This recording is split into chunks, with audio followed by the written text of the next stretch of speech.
Back as our panelists take a seat, I'll turn over the program for our final panel. I'll turn it over to Aman Bathija, our great transportation and infrastructure and budget and whatever else we put on top of him reporter here in a second. And let me thank the panelists who've joined us on stage as well as the panelists who've joined us all day long.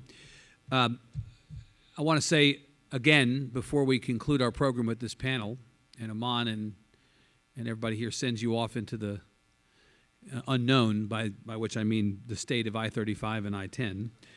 I want to thank Dr. Ricardo Romo and my friend Al Carsalis, Elvira, Etta, Monica, Tammy, and everybody else at UTSA. The people at the top of organizations get the credit. The people on the staff do the actual work. And in this case, the staff of UTSA made it possible for you to be here. Please give them a hand and acknowledge their hard work. I'll also thank Julie Montgomery, Todd Weissman, Charlie, all of our moderators from the Tribune who are here today for their hard work in making it possible. April Hinkle as well, Terry Quinn. We thank them for coming down. And the sponsors who supported this event and support the Tribune's hard and good work. By extension, we do turn 5 as a news organization on Monday. It's not too late to send a card. And yes, Representative Nevarez, we will be back at the legislature next session making trouble for some people anyway, maybe for you, we'll see. The sponsors of this event, Permian Basin Petroleum Association, CPS Energy, Texas A&M University, Blue Cross Blue Shield of Texas, Methodist Healthcare Ministries of South Texas, the University of Texas at Austin, and Draft House Films. Please give them a hand. Please come out to the Tribune's events in San Antonio or elsewhere. Come on to the website, texastribune.org. Check out the Shale Life project that we launched 2 days ago that is entirely about the topics we're talking about today, a 15-part series on how the shale boom has impacted Texas. And mostly now, please give your attention to my colleague and friend, Aman Bathija, who will lead our last panel. Thanks very much. Oh, thank you. This is our last panel of the day. It's called Infrastructure Part 2, Air, Water, and Roads. We'll save about 15 minutes at the end for Q&A, and we have the perfect panel to tackle this issue. I believe all of them have ties to the Eagle Ford Shale. To my immediate left is DARYL FOWLER, who was elected to serve as DeWitt County Judge in 2010. He's also a member of the Eagle Ford Shale Task Force, a group of officials lobbying lawmakers to address rural South Texas roads. FOWLER previously served as chairman of the DeWitt County Republican Party. And to his left is Joel Rodriguez, who has served as county judge of LaSalle County since 2003. Before that, he was LaSalle County treasurer and worked in the state comptroller's office. And next to him is PONCHO NEVÁREZ, who's in the second year of his first term as a state representative representing District 74, which covers 12 counties across South and West Texas. He's an attorney with Chapa NEVÁREZ, based in San Antonio, and is a former member of the Eagle Pass School District Board. And finally, we have Sister Elizabeth RIEBSCHLAEGER, a nun with the San Antonio-based Sisters of Charity of the Incarnate Word, and a community activist involved in environmental issues across the state. She's also from Cuero in the heart of the Eagle Ford Shale. Thank you all for being here. I'm going to direct a lot of my questions to individuals, but anyone else can feel free to jump in. I want this to be a conversation. We're going to focus on air, water, and roads. I want to start with roads, which has arguably gotten the most attention in the Eagle Ford Shale. And I want to begin with our two county judges. You were at the legislature last session asking for more money to tackle this problem of your roads crumbling, accidents spiking because of all this truck traffic from drilling. You got some money, but not everything you wanted. Has the situation improved? Well, I don't want to sound ugly, but we were actually asking for money, period. Mm-hmm.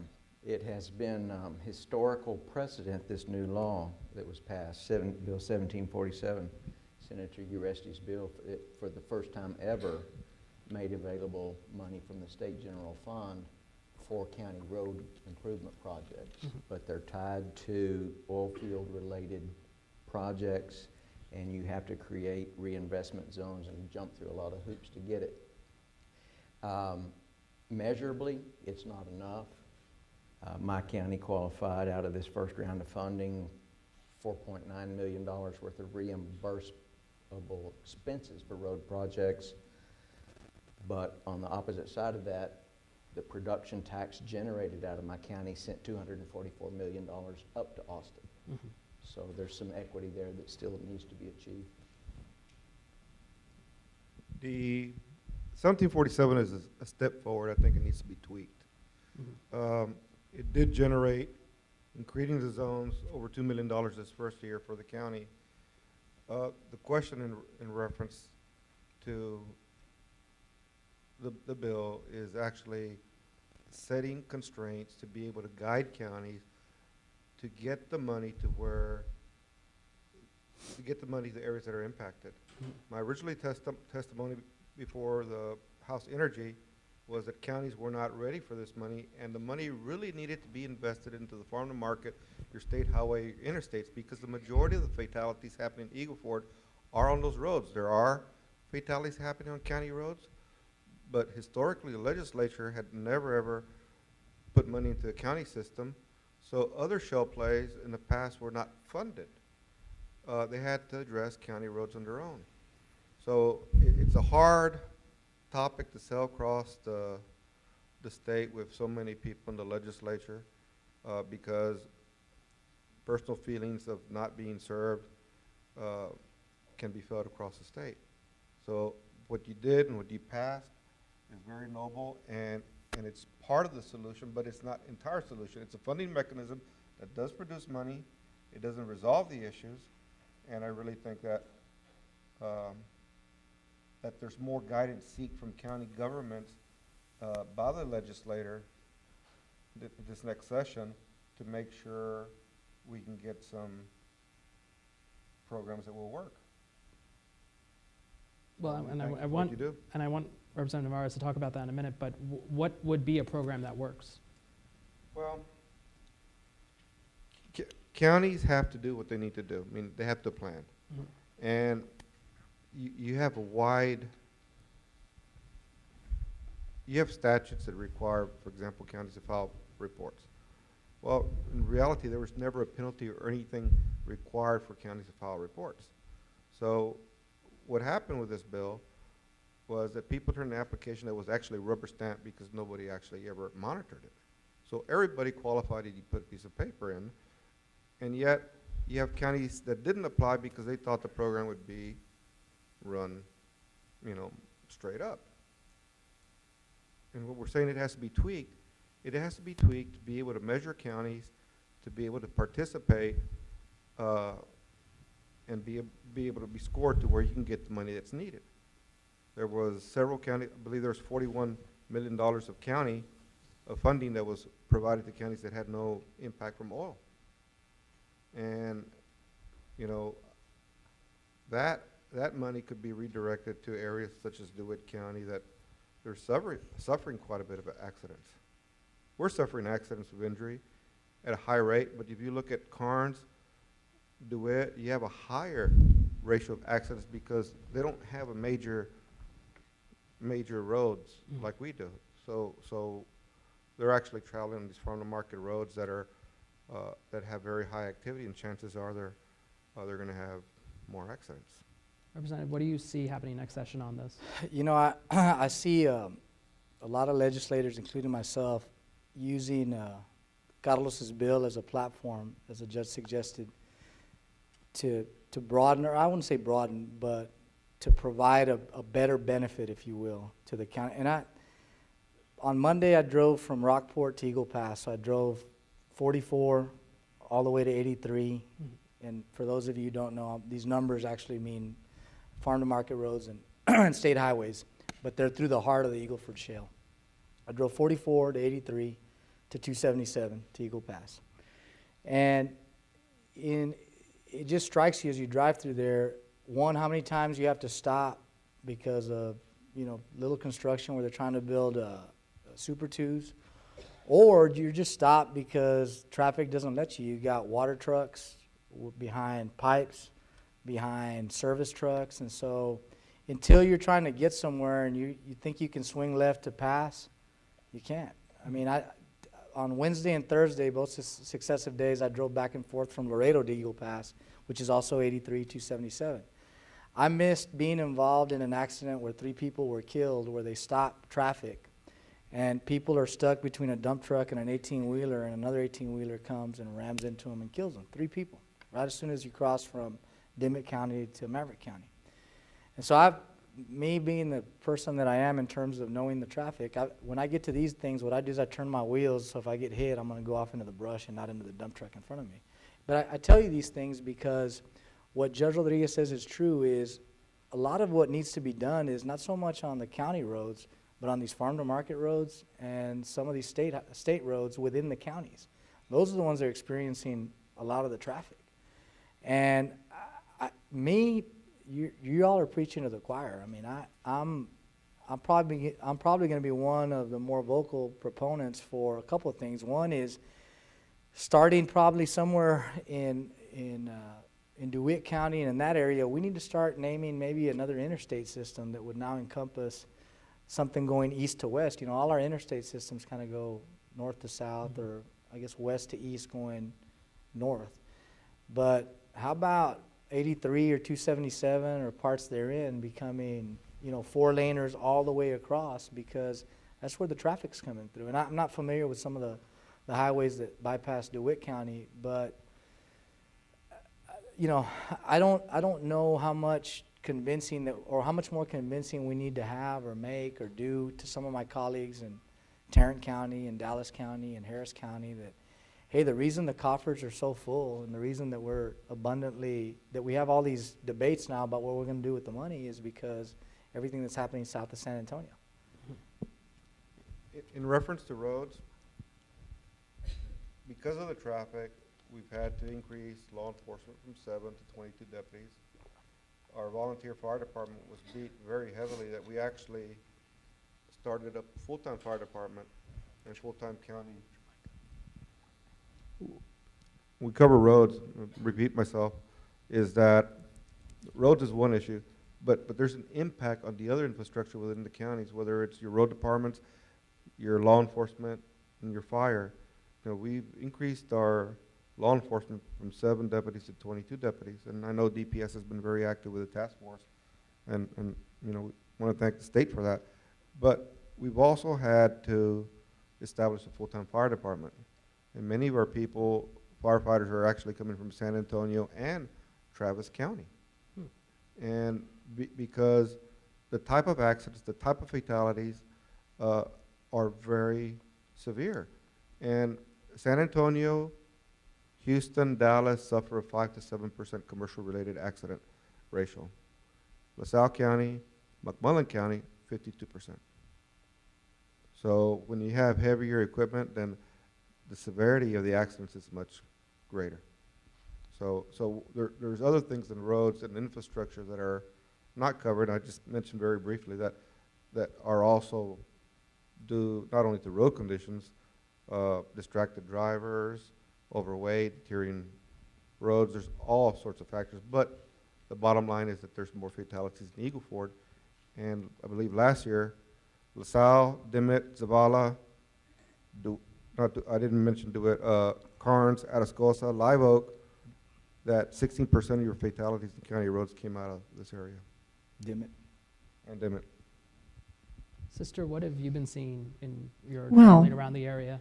Let me tie together 3 of these issues on the panel together: water, air, and roads. I was accompanied the Norheim group to the Railroad Commission hearing protesting the waste pits, which is a water and air contamination threat. While we were there, we walked in for the first day of the hearing, and somebody got a call from Nordheim saying there had been a tanker truck turnover on Highway 72 right outside Nordheim. So this was a contamination issue, a threat, and I'm sure they're working on the roads around Nordheim, but 72 I think is a good example in parts of it where there are no shoulders. So it's a big deal. And the other thing is that I myself was almost killed on a Sunday morning in Gonzales County, traveling Highway 97, when a tanker truck pulled out from behind a caravan of fracking crews on Highway 97, which had no shoulders, very narrow, and they're working hard just to stay on the road without turning over. And I'm trying to give them all the room I can, and I looked up, and here comes a tanker truck right at me. Now, I would say he was driving into the morning sun. No, I was driving into the morning sun. So I had to leave the road in order to save my own life.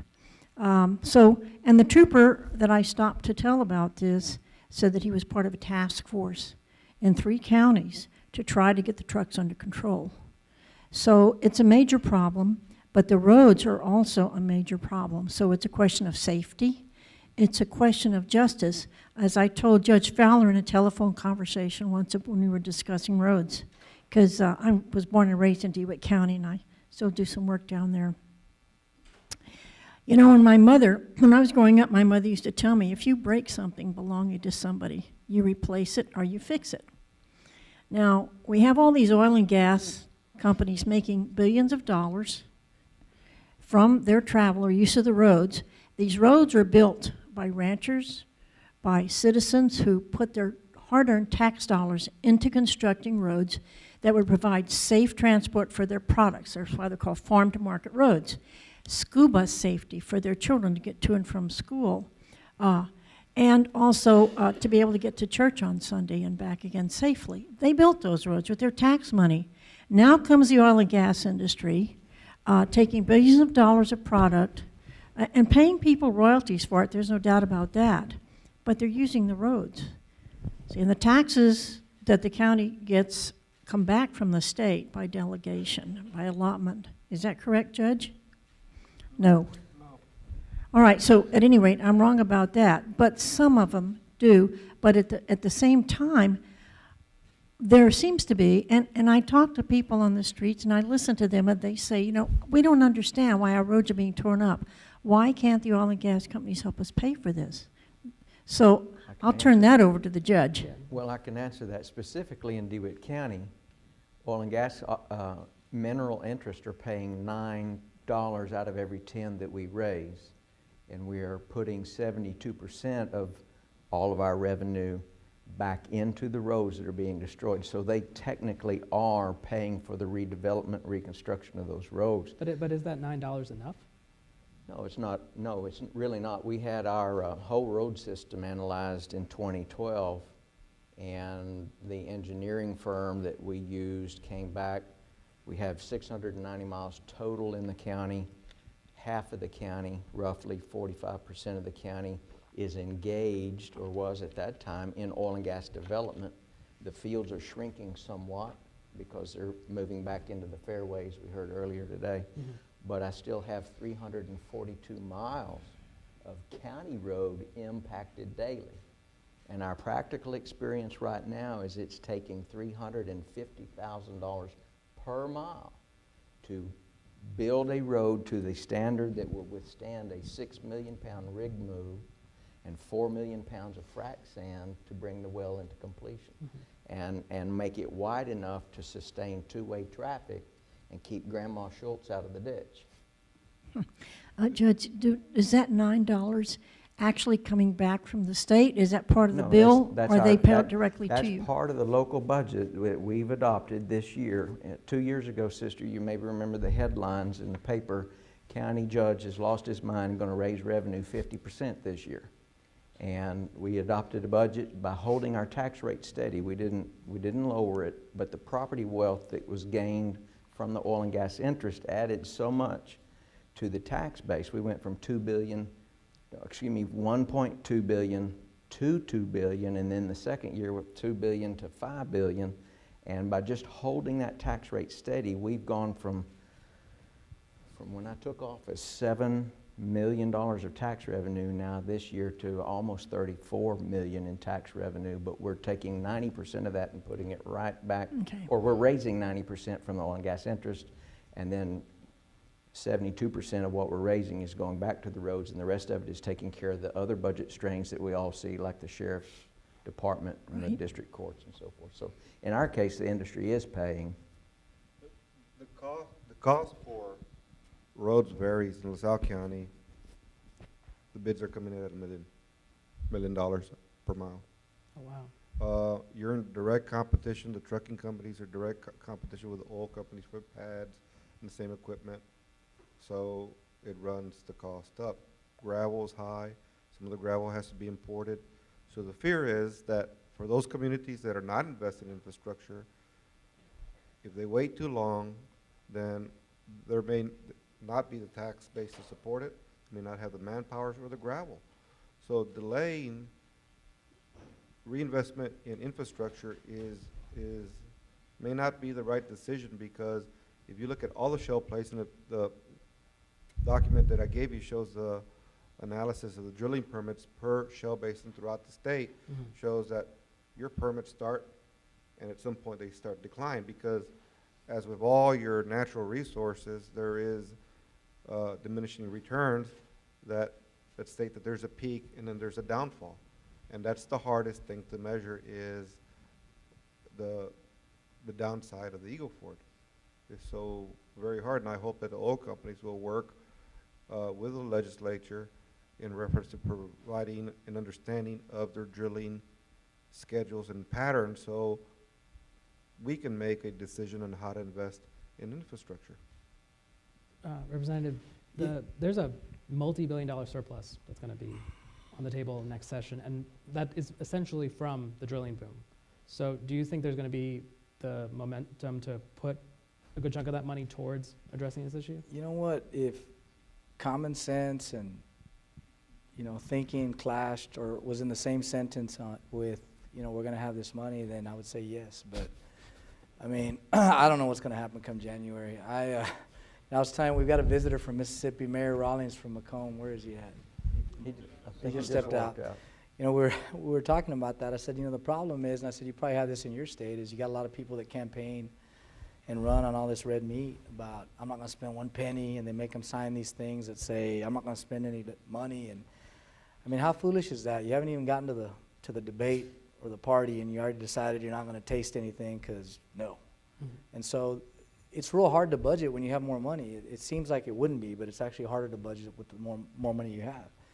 And it's going to create a situation where the naysayers and the people that run on these no platforms and this red meat diet that they give and get from their constituents, they're going to have even more ammunition to say no, because now they look great, because we got even more money and I didn't spend any of it. You know, how good am I? And what I would suggest to my colleagues, and I'll include myself, I don't like to use I and we. I mean, it's we. I'm there too, you know. And I'll say what we need to do is quit patting ourselves on the back for having gotten there and make some tough choices. And it's not even a tough choice when you look at it, but it seems to become one when the debate goes further than and north of Bexar County and, you know, west of Dimmitt and west of Maverick. It becomes a debate. But those of us who are living in the regions, you know, it shouldn't be a debate.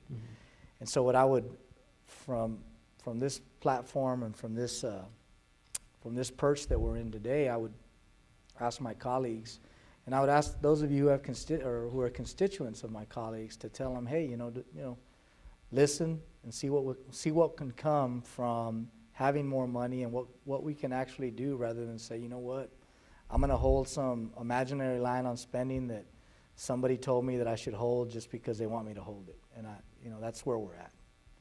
And as they say in my neighborhood, that's al grano, you know, just right there. I've always found it interesting that a lot of things that are called expenses now and are cut from budget, when I was growing up, were considered investments in the quality of life of a community. For example, roads. We needed good farm-to-market roads. I remember my father explaining to me why we used tax monies to build farm-to-market roads, and they were very important for everybody's life, for the common good. Now, all of a sudden, investing in road repairs is considered expense. And so we have to justify it. So that's a puzzlement to me. Well, Sister, I want to stick with you for a moment and move over to air quality. Okay. I was living in Fort Worth when the Barnett Shale drilling boom was happening, and air quality was a huge issue. And a lot of that had to do with the drilling rigs popping up near homes and schools. You're not hearing as much about air quality concerns in the Eagle Ford Shale or in West Texas. Do you think that's a kind of a misunderstanding people are having? I think that was true up until the San Antonio Express did a thorough study and made that known. Even Commissioner Smitherman was enlightened by that, and he thanked them for the study. So I do too. And I think that the judge was quoted, Judge Fowler was quoted in that article as saying the air quality has gone down in DeWitt County. That's, I think, what it said, Judge. I thought I was referring to light pollution. Oh, really? Okay. Well, it That's said very pollution. Maybe I read the wrong thing into it. However, both are a problem, I think, for people. But in fact, I myself have witnessed a deterioration of the air quality, mostly from diesel emissions. Used to be driving down 183, just approaching the Guadalupe River Valley, beautiful overlook there, and used to be clear as a bell. Now as I approach it in the morning sun, I can see a smog that you used to see only in the cities. So air pollution is a problem, especially emissions, fugitive emissions, and we know now from the studies that there are a lot of leaks in every aspect of the operation, starting at the drilling operation, through the pipeline operation, through the compressor stations. One man was made very ill in Karnes County from emissions from a compressor station where the percentage of hydrogen sulfide gas in the condensate is especially high in the Eagle Ford Shale. And he was hospitalized with arsenic in his blood. So, you know, they used to say what you don't know can't hurt you. And out of sight, out of mind. Roads we travel them, they're clearly in sight, but we are not aware of what's being emitted because most of it's invisible to the human eye. And if you'll go to the TCEQ website and just look up a few of the videos of their flyovers of just condensate storage tanks, you can see through an infrared camera picture what you cannot see with the human eye, and that is black smoke pouring out of these tanks on a regular basis. All of that is benzene, toluene, included in the hydrogen sulfide, and other VOCs, which are toxic to human life, and methane, which is very destructive to the environment, 20 times more destructive to the ozone than CO2 is. I want to ask our three elected officials here, have you heard from your constituents about this? Any concerns about, you know, nosebleeds, headaches, any kind of health effects that they're seeing from the drilling? I have not, but one of the encouraging things about the diesel emissions is that as the fields develop and the pipeline infrastructure gets into place, every 50 miles of a 16-inch oil pipeline takes 1,250 trucks off the road per day. And so that will be a self-healing event as those build out. And just within the last year and a half, a 465-mile pipeline from Midland County came down in through the Eagle Ford Shale and through DeWitt County and into a transmission line that will redirect the fluids back into the Houston Ship Channel area or into the Port of Corpus Christi refinery. So it's just taking time. Mm-hmm. And the flaring is the issue too. Well, what about you two? Have either of you heard of anything? I agree with the sister in reference to it really wasn't mentioned until the Express News had the article. I think most of the focus has been, you know, concerns of not as much water quality, but more water availability has been a concern throughout the Eagle Ford that I've seen. You know, I'm one of the only, I think myself and Senator Udesti are the only two legislators that actually represent both the Permian and the Eagle Ford. And so, you know, I kind of echo what Judge Fowler said. I haven't had anybody directly come up to me and say, well, you know, my health is an issue because of this, but you'd be foolish not to have read that Express News article and think, well, everything's great, you know, that this is not an issue. I think it will be. I think another thing that would help ease a lot of that, a lot of the trucks on the road too are water trucks. You know, they're carrying water. And one of the things that I'd been talking about, and it wasn't just me, other folks were talking about, is, you know, some temporary water lines to get water moving from one place to another. And I remember I started talking about this, and for some reason people were suggesting, you know, water is going to be a big issue, and moving water from one place to the state, and I'm talking about potable water, not water for drilling, is a big fight. But, you know, I'm talking about water for drilling, which is not potable water. And so I started talking about moving water lines, or moving water between counties, which was going to be used for drilling, and people were like, oh, well, wait a minute. I said, look, this water is going to move regardless because it's not for drinking purposes. But if you put water lines out there, you would, I mean, I don't know, I couldn't tell you the number, but I know you're going to take a lot of trucks off the road like that. I mean, that's another thing. So why aren't those lines being built? You know, I don't know. I mean, money maybe. You know, somebody looked at it and said, you know what, it's going to cost X amount of dollars to do it. And when you look at trucks and whatnot, but I don't think the water lines have the interstate commerce, the condemnation authority that pipeline companies do, and that may be a factor. And I'd heard the same thing with, and I wasn't sure exactly what it was, but that's what it is. There's some bureaucracy to it that we can't evolve around right now. And so but I mean, is that a short-term fix for alleviating traffic? Sure, you know, all of this stuff is, but the truth is people say, well, you can't throw money at a problem to fix it. I tend to think this is one of those that maybe if you threw some more money at it, you might fix it. I mean, that's my sense of it. When I'm seeing, excuse me, No, go ahead. when I'm seeing as I travel, and I do a lot of travel around the Eagle Ford Channel, by the way, I don't think of myself as an activist. I think of myself as an advocate for people who have a hard time knowing what to do to help themselves or to find their voice or how to address their problems. Just a clarification there. But what I'm seeing is that as I travel, I see a lot of these temporary, looks like heavy canvas pipelines that are temporary that they use to transport for miles water from one frac site or from someone who's selling water to the drilling site. And they can go for 2 or 3 miles across fields, under bar ditches, through bar ditches. And so that's one solution. They're not using trucks to transport that water. Just one caveat, if I tend to agree with Sister Lots for 2 reasons. One, I'm Catholic and I'm trying to get to heaven. And 2, she was a teacher at the parochial school that I went to in Eagle. Oh, wow. Although I didn't teach him. Is he your only former student here? No, actually, she pointed out to me that she taught there in '61 when Glenn orbited John the Earth. Glenn. And I said, orbited the I Earth. wasn't even orbiting around my dad's head at that time. Well, sticking to water, we actually had a story in the Tribune today about farmers in Glasscock County that are selling their groundwater to the drillers. And some of them are concerned that they're going to be left without any water on their property, but they feel like they have to sell it because, you know, their neighbor's selling it, so the aquifer is going to get depleted either way. I'm wondering if that's something you've been hearing in your communities, and is that something that state law or regulation should be addressing in some way? I think the water issues vary from County to county. county, or water district. I mean, we so happen to be in the Carrizo Aquifer, and you have to kind of understand what the Carrizo Aquifer is.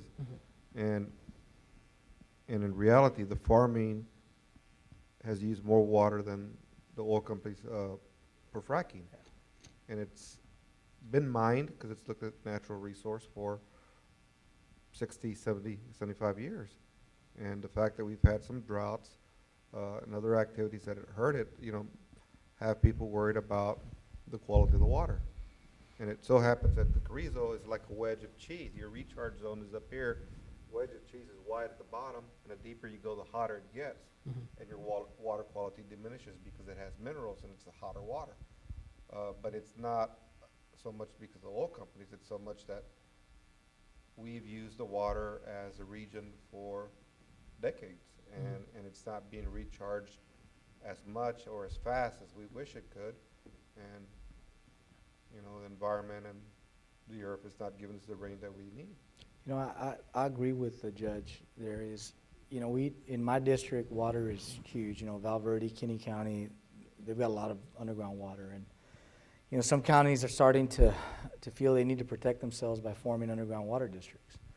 Well, I suspect that once we start looking at all these different water deals that water brokers are trying to make with ranchers, and, you know, it's funny that, you know, and I read that article this morning about these farmers, is that psychological need to be part of it, because if you're not, then you won't have water for your own ag needs, and plus you're not going to reap the benefit of being able to sell it.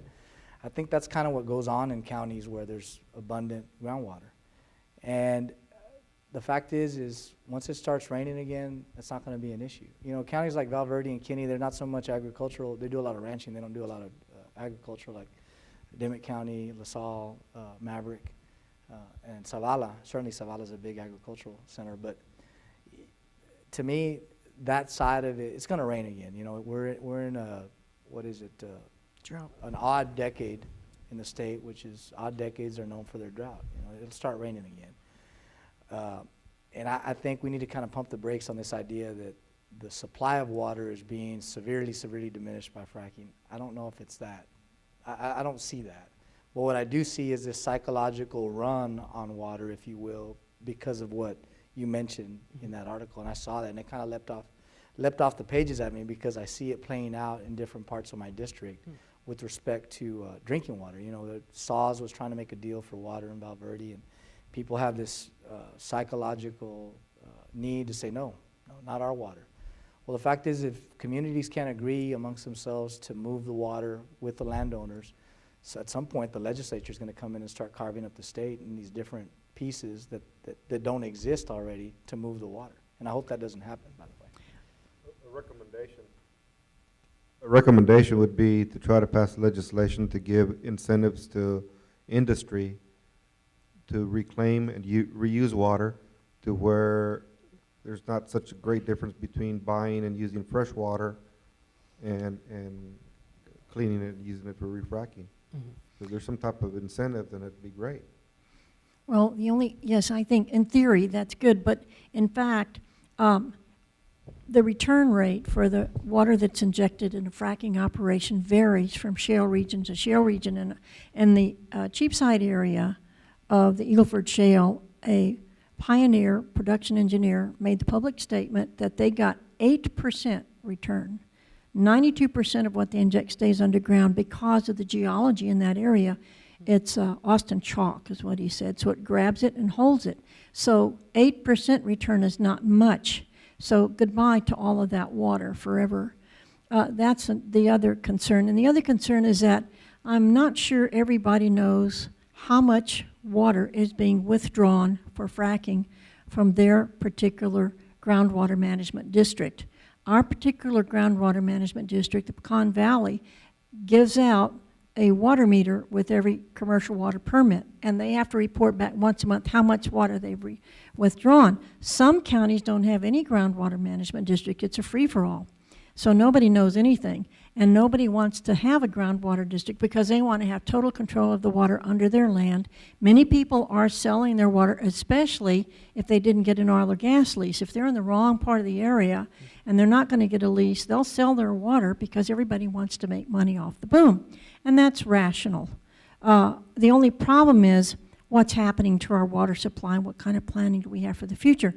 With regard to drought, I think the drought specialists doing studies are saying that we are in a long-range period of going into a long-term drought. We'll have periods of rain, but we're going to be struggling with drought, and that's historic because they have scientific evidence over eons of time to see that this is a regular natural occurrence. So the concern is how do we prepare for that in terms of using the salt water, or I think it's the briny water out in West Texas. I told that to a drought specialist, and I said, this is great. They're not having to use fresh water. They're saving their fresh water by using the briny water for fracking. And she said, no, we're going to need the briny water for desalination plants in the future for drinking water. So it's long-range thinking that we have to do here. And I agree with the legislator that we have to do it in terms of a community-wide discussion without everybody pulling one end or the other. Let us look at it as a whole for what's for the common good, and then learn to share and plan and be good stewards of our water. Then there's always conservation. Then there's always being careful how we treat our groundwater. Injection wells have been known to contaminate groundwater. And I can tell you of a case right now in Wilson County where there was a blowout of a line and a water well next door was contaminated. Well, the man was a water well driller, so he didn't want to make trouble for his neighbor, so he drilled himself a new water well deeper and got fresh water. So there's all kinds of issues around water that need to be considered if we're going to do a good planning for the future. And Judge Fowler, what is the water situation in your county, and how has the drilling impacted that? Well, if you look at the full-page ads in the paper once a month of the permits being issued or contemplated being issued at 10 acre-feet per year, 20 acre-feet per year, 80 acre-feet per year, it can be somewhat disheartening. But those aquifers are much deeper than the drinking water aquifers And as far as the drinking water aquifers, it's just anecdotal here and there where people are having to reset their household wells lower. But that's all drought related.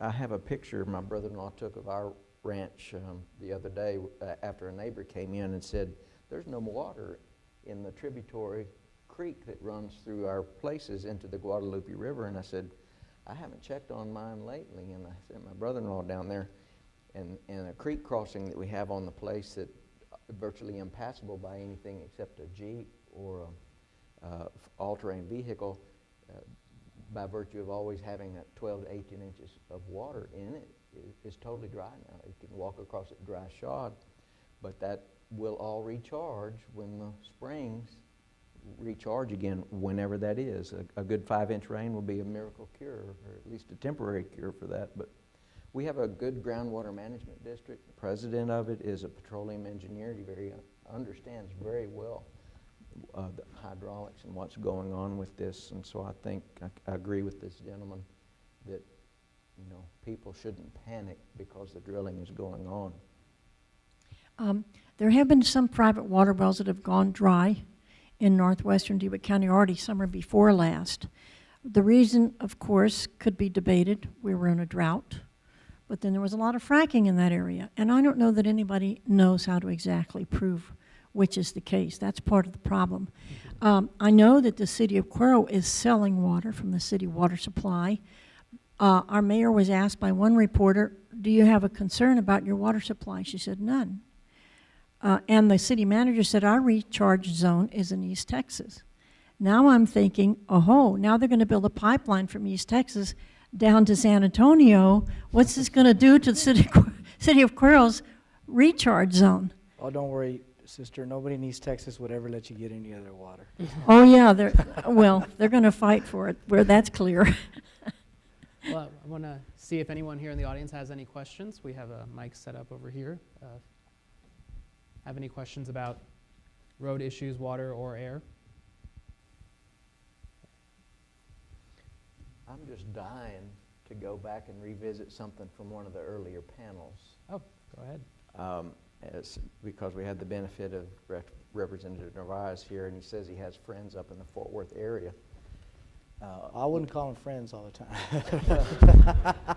Well, you have to reach out because you're outnumbered anyway. You have to reach out there. I kid, they're good guys. There is an issue that has come forth, and Sister even spoke to this earlier, that Grandma and Grandpa Schultz donated 100 years ago. I have the deeds. I have copies of the deeds, 50 feet wide, 472 varas long, a strip of land to DeWitt County for the use of a public roadway. And forever, without any exceptions, that's the surface and the minerals. And by rights, as a surface owner, we have been building roads, get the crops back into the city so they could hit the rail or whatever. And by virtue of those deeds, with no exceptions, we also own the mineral rights. But the mineral rights, after an Attorney General's opinion was handed down in 1960, have been claimed by the state of Texas. And the state of Texas, by a real stretch of imagination, says even though those roads are in the county is in the state, so therefore those are state roads, and you have no authority to lease them for oil and gas exploration.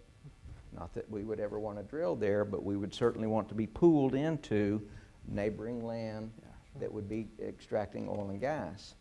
Well, that has turned into a very big business with the Eagle Ford Shale. It actually began with the Barnett and now into the Eagle Ford Shale to this degree. When I came into office, my first budget, the one that was assumed from the previous administration, had $2.5 million appropriated for road rebuilding, not rebuilding, it was just pothole fixing, and about half of that was payroll and so forth. Well, I had to grow that now to $30 million to meet the current need. And in that length of time, 40 months of history is what I have. The state of Texas has leased 214 separate leases on our 342 miles. And that's not inclusive of all of them. That's just what they've gotten the attention of now. 88 of those are producing, and 88 of those producing wells have generated over $8 million of revenue for the general fund of the state of Texas. Not the highway fund, but the general fund. And by any stretch of imagination, under the gun that we face, it would seem moral, for sure, and equitable to have that return to us. And so I have an initiative I'm advancing again for the second time, advanced it in the 83rd legislature, and Representative Raymond from Laredo had the bill, House Bill 2800. That, actually it was a different bill, but to go out and find a way for counties to come back and be able to lease that right of way, and at a very minimum, if the oil and gas industry felt that it was a good thing for them to just have one-stop shopping, let the General Land Office continue to do the paperwork, just make sure we get the money back into the county treasuries. That would be much appreciated. And DeWitt County was $8 million, Karnes County was $7.5 million. Judge Rodriguez, you got a lot invested in it that way, or not invested, but a lot taken from you that way as well. But Tarrant County, Barnett Shale, $7.5 million, and so forth. It sounds like a lot, but altogether in 40 months, it's $28 million, which is a rounding error in a $100 million budget. So we really would like to enlist your help. About 5 years ago, we started doing a complete inventory of the deeded properties. And for example, from Cotulla all the way to Los Angeles, which is 12 miles, there's a Los Angeles, Texas.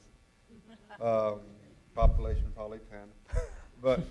But we have the minerals to it.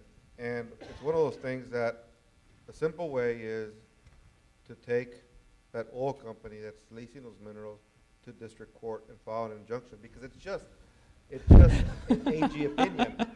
It's an attorney general opinion. It's not based on a judicial opinion. Now you're speaking my language, injunctions, court, I like But that. that's one of the issues, or you can try to go back and reverse it to the legislature. But one of the things that we remember and we look at is that for many of our counties have been very poor. We have a Belmore, we have some of the poorest people. And yes, we have money now, but the state has helped our residents for decades and never expected a return. So we're not making us think over it, because we know that there's other parts of the state that need the help, and we trust you with that decision. One quick thing.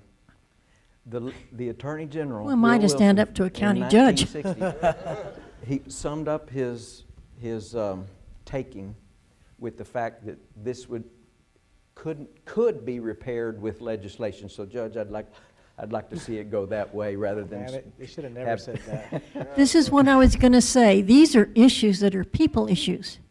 They're community issues. They're common good issues. They should not be politicized. They should not be politicized. It should not be a party issue, what's best for the party. It should be what's best for our people. Do you all agree? Well, a few of them do. The other thing I want to say is that just a couple of quotes here. There's an article I came across last night. NASA has confirmed a 2,500 square mile cloud of methane floating over the U.S. Southwest. They're not sure how it got there. The European scientists said, look, this is happening. They said, not possible, not possible. But they went back and revisited a second time and then a third time, and they concluded that they were correct. So we need to really think about these emissions and bring them under control. Some of that's from coal activity. Some of that is also from fracking, and fracking is contributing to that. Then California aquifers were contaminated with billions of gallons of fracking wastewater. Now, it was illegally done, but illegally could have been accidental rather than intentional. The issue now for them is to figure out what's in the water, and there are millions of people depending on these aquifers for their drinking water. So they have to decide what to do now to supply it once they identify the chemicals, and then can they be cleaned up, and then who's responsible. It's a lot less expensive and a lot safer just to do it right the first time. Thank you. Well, Yeah, on that note, I'd like to thank my panelists and thank you all for being here. That is the end of our Shale Symposium. Thank you.